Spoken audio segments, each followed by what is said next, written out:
ಕುಟುಂಬಕ್ಕೆ ಸಮಸ್ಯೆ ಬಂದಿದೆ. ಪ್ರಜ್ವಲ್ ರೇವಣ್ಣ ಏನು ಮಾಡಿದ್ದಾನೋ ಗೊತ್ತಿಲ್ಲ. ರೇವಣ್ಣ ಏನು ಮಾಡಿದಾರೋ ಗೊತ್ತಿಲ್ಲ.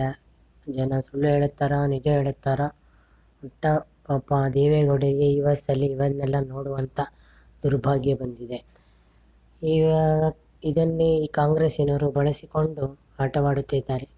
ಡ್ರೈವರ್ಗಳನ್ನು, ಮನೆಯ ಕೆಲಸದವರನ್ನು ಎಲ್ಲಿಡಬೇಕೋ ಅಲ್ಲಿಡಬೇಕು. ಅವರನ್ನು ತಲೆ ಮೇಲೆ ಹತ್ತಿಸಿಕೊಂಡರೆ ಇದೇ ಗತಿಯಾಗುತ್ತದೆ. ಬಡಮಕ್ಕಳ ಶಾಲೆ ಸಲುವಾಗಿ ಈ ವಿಡಿಯೋವನ್ನು ಮಾಡುತ್ತಿದ್ದೇವೆ. ಇದನ್ನು ಸಬ್ಸ್ಕ್ರೈಬ್ ಮಾಡಿ. ನಮ್ಮ ಚಾನಲನ್ನು ಸಬ್ಸ್ಕ್ರೈಬ್ ಮಾಡಿ ಬಡಮಕ್ಕಳ ಶಾಲೆಗೆ ನೀವು ಸಹಾಯ ಮಾಡಿ. ಪ್ರಜ್ವಲ್ ರೇವಣ್ಣ ಒಬ್ಬ ಎಂಜಿನಿಯರ್, ಓದಿ ಇದೇನು ಮಾಡಿದ್ದಾನೋ ಗೊತ್ತಿಲ್ಲ. ಆದರೂ ಈಗ ಕಾಂಗ್ರೆಸ್ನವರು ಅದನ್ನೇ ಹಿಡ್ಕೊಂಡು, ಅದೇ ಒಂದು ಅಸ್ತ್ರವನ್ನು ಹಿಡ್ಕೊಂಡು ಸರಿಯಾಗಿ ಅವ್ರನ್ನ ಆಡಿಸ್ತಾ ಇದ್ದಾರೆ. ಆ ಪೆನ್ ಡ್ರೈವ್ಗಳನ್ನು ಏನೇನೋ ಮಾಡಿಟ್ಕೊಂಡು ಎಲ್ಲ ಕಡೆ ಹಾಕ್ತಿದ್ದಾರೆ. ಮತ್ತು ಇವ್ರ ಮನೆ ಕೆಲಸದವರೇ ಇವರಿಗೆ ಸರಿಯಾಗಿ ಹಾಕಿದ್ದಾರೆ. ಇವ್ರದ್ದು ತಪ್ಪೋ ಕೆಲಸದವ್ರ ತಪ್ಪೋ ಗೊತ್ತಿಲ್ಲ. ಆದ್ರೂ ಕೆಲಸದವ್ರನ್ನ ಡ್ರೈವರ್ ಆಗಲಿ ಅವ್ರನ್ನ ಎಷ್ಟಕ್ಕೆ ಬೇಕೋ ಅಷ್ಟಕ್ಕೆ ಇಟ್ಕೋಬೇಕು. ಅವ್ರ ಹತ್ರ ಕೆಲಸ ಮಾಡಿಸ್ಕೋಬೇಕು, ಬಿಡಬೇಕು. ಸುಮ್ಮನೆ ಅವರ ಹತ್ರ ಎಲ್ಲ ಜಾಸ್ತಿ ಏನು ಕ್ಲೋಸ್ ಆಗಿ ಇರಬಾರ್ದು. ಯಾಕೆ ಬೇಕು? ಯಾವಾಗಲೂ ಮನುಷ್ಯರದು ಕ್ಯಾರೆಕ್ಟರ್ ಸರಿ ಇರಬೇಕು. ಕ್ಯಾರೆಕ್ಟರ್ ಸರಿ ಇಲ್ಲ ಅಂದರೆ ಇದೆ ಅಷ್ಟು ದೊಡ್ಡ ಹುದ್ದೆಗಳಲ್ಲಿ ಇದ್ಕೊಂಡು ಇಂಥ ಕ್ಯಾರೆಕ್ಟರ್ನ ಇಟ್ಕೊಂಡ್ರೆ ಇದೆಲ್ಲ ಪ್ರಾಬ್ಲಮ್ ಆಗುತ್ತೆ. ಪಾಪ ದೇವೇಗೌಡರು ಈ ವಯಸ್ಸಲ್ಲಿ ಇದನ್ನೆಲ್ಲ ನೋಡಬೇಕಾ? ಶಿವಕುಮಾರ್ ಅಂತೂ ದೊಡ್ಡ ಕಳ್ಳ, ತಾನೇ ದೊಡ್ಡ ಕಳ್ಳ. ಇವನ ಕ್ಯಾರೆಕ್ಟ್ರೇ ಸರಿ ಇಲ್ಲ, ಇವನ ತಮ್ಮನೂ ಸರಿ ಇಲ್ಲ. ಇವರು ಎಷ್ಟು ಕೋಟಿ ಹೊಡೆದು ಇಡೀ ಇದರಲ್ಲಿ ರಾಜಕಾರಣಿಗಳಲ್ಲಿ ನಂಬರ್ 1 ರಿಚೆಸ್ಟ್ ಪರ್ಸನ್ ಅಂತ ಆಗಿಬಿಟ್ಟಿದ್ದಾರೆ. ಯಾರ್ಯಾರು ದುಡ್ಡೆಲ್ಲ ಹೊಡೆದಿದ್ದಾರೆ ಇವ್ರನ್ನೆಲ್ಲ ತಗೊಂಡು ಬಿಡ್ತಾರೆ.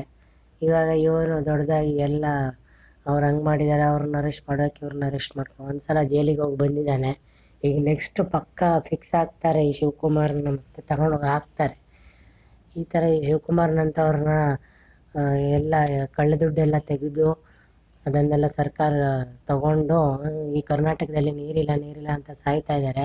ಎಲ್ಲ ನದಿಗಳನ್ನು, ಸಮುದ್ರಗಳನ್ನು ಕೂಡಿಸಿ ಅಟ್ಲೀಸ್ಟ್ ಫುಲ್ ಕರ್ನಾಟಕಕ್ಕಾರು ಪಾಪದ ಹಣದಲ್ಲಿ ನೀರಾದರೂ ಬಿಡಬೇಕು. ನೀರಿನ ವ್ಯವಸ್ಥೆ ಮಾಡೋಕ್ಕೆ ಬೇಕಷ್ಟು ದುಡ್ಡಿದೆ ಅವ್ರ ಹತ್ರ. ಎಲ್ಲ ಅದು ಕಳ್ಳ ದುಡ್ಡೇನೆ. ಶಿವಕುಮಾರ್ ಏನು ಶ್ರೀಮಂತರವನ್ನೆಲ್ಲ, ಬಡ ಕುಟುಂಬದಿಂದನೇ ಬಂದಿರೋದವರು.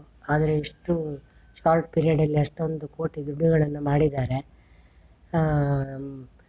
ಯಾರಿಗೂ ಏನು ದಾನ ಧರ್ಮ ಮಾಡಲ್ಲ ಅವರು. ಅಂಥವ್ರನ್ನ ತಗೊಂಡೋಗಿ ಫಸ್ಟ್ ಹಾಕಬೇಕು. ಇವ್ರದ್ದನ್ನು ತೆಗೆದ್ರೆ 1000 ಇರುತ್ತೆ. ಇವಾಗೇನೋ ದೇವೇಗೌಡರ ಕುಟುಂಬದ ಮೇಲೆ ಈ ಥರ ದೌರ್ಜನ್ಯ ಮಾಡೋದು ಸರಿಯಿರಲಿಲ್ಲ. ಪ್ರಜ್ವಲ್ ಮಾಡಿದರೆ ಅವನ್ನ ತಗೊಂಡೋಗಿ ಅವನ್ನ ಕರೆಸಿ ಇದನ್ನು ವಿಚಾರಿಸ್ಬೋದಾಗಿತ್ತು. ಪ್ರಜ್ವಲನೋ ರೇವಣ್ಣನೋ ಈ ಥರ ದಿನ ಟಿ ವಿಯಲ್ಲಿ ಬರುವಂಗೆ ಮಾಡೋದು ಇದೆಲ್ಲ ಒಳ್ಳೆಯದಲ್ಲ. ದೇವೇಗೌಡರಿಗೆ ಒಂದು ಒಳ್ಳೆಯ ಸ್ಥಾನ ಇದೆ ಕರ್ನಾಟಕದಲ್ಲಿ. ದೇವೇಗೌಡರಿಗೆ ಅವರು ಕರ್ನಾಟಕದಿಂದ ಮೊದಲ ಪ್ರಧಾನಿಯಾಗಿದ್ದು ದೇವೇಗೌಡರು. ಎಷ್ಟೋ ವರ್ಷದ ನಾವು ಚಿಕ್ಕವರಿದ್ದಾಗಿಂದ ದೇವೇಗೌಡರೇ ಇಲ್ಲಿ ಪ್ರಭಾವಿ ರಾಜಕಾರಣಿ. ಜನತಾದಳ ಅಂತಲೇ ಇದ್ದರು ಆವಾಗಿಂದ. ಅಂಥದ್ರಲ್ಲಿ ಪಾಪ ಗೌಡರಿಗೆ ಇಳಿ ವಯಸ್ಸಲ್ಲಿ ಗೌಡ್ರ ಮನೆಯಿಂದಲೇ ಅರೆಸ್ಟ್ ಮಾಡ್ಕೊಂಡು ಹೋಗಿದ್ದಾರೆ ಆ ರೇವಣ್ಣನ. ಯಾಕೆ ಬೇಕಿತ್ತು ಇವರಿಗೆ ಇದೆಲ್ಲ ಮಾಡೋದು? ಸ್ವಲ್ಪ ಅನ್ಯಾಯನೇ. ಅರೆಸ್ಟ್ ಮಾಡಲಿ, ಕರ್ಕೊಂಡೋಗಿ ಇದು ಮಾಡಲಿ. ಯಾಕಂದರೆ ತಪ್ಪು ಮಾಡಿದವರಿಗೆ ಶಿಕ್ಷೆ ಕೊಡಲೇಬೇಕು. ಅವನು ಪ್ರಜ್ವಲ್ ಮಾಡಿದಾನೋ ರೇವಣ್ಣ ಮಾಡಿದಾನೋ ಯಾರೇ ಮಾಡಲಿ, ತಪ್ಪು ಮಾಡಿದವ್ರಿಗೆ ಶಿಕ್ಷೆ ಆಗಲೇಬೇಕು. ಆದರೆ ಪಾಪ ಗೌಡ್ರಿಗೆ ಇದನ್ನೆಲ್ಲ ನೋಡಬೇಕಾಯ್ತಲ್ಲ ಅಂತ ಸ್ವಲ್ಪ ಬೇಜಾರು. ಈ ಥರ ಮಾಡಬಾರ್ದಾಗಿತ್ತು. ಆ್ಯಕ್ಚುಲಿ ಇದು ತುಂಬ ಕರ್ನಾಟಕದ ಹೆಸರನ್ನು ಹಾಳಾಗೋಯಿತು. ಕರ್ನಾಟಕದಲ್ಲಿ ರಾಜಕಾರಣಿಗಳೆಲ್ಲ ಈ ಥರ ಮಾಡ್ತಾರೆ ಅಂತ ಆಗುತ್ತೆ. ಇವಾಗ ಏನಾಗುತ್ತೋ ಗೊತ್ತಿಲ್ಲ. ಅವರು ದೊಡ್ಡ ಜನ ಏನೂ ಆಗಲ್ಲ ಅದು.